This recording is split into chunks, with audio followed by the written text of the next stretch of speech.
Do you need a working serverless API in Azure?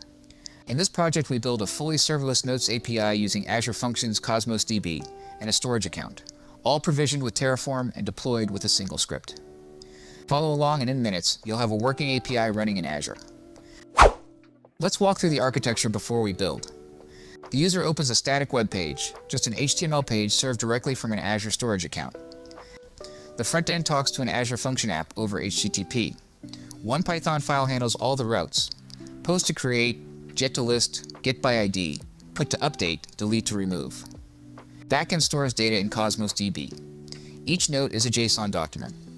The function app connects using the Cosmos DB endpoint.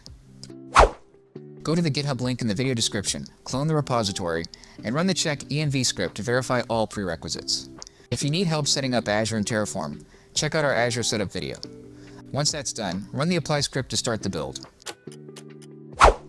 The build has completed, so let's head into the console and see what was deployed. Two resource groups are created, one for the function app in Cosmos DB, and one for the web front end.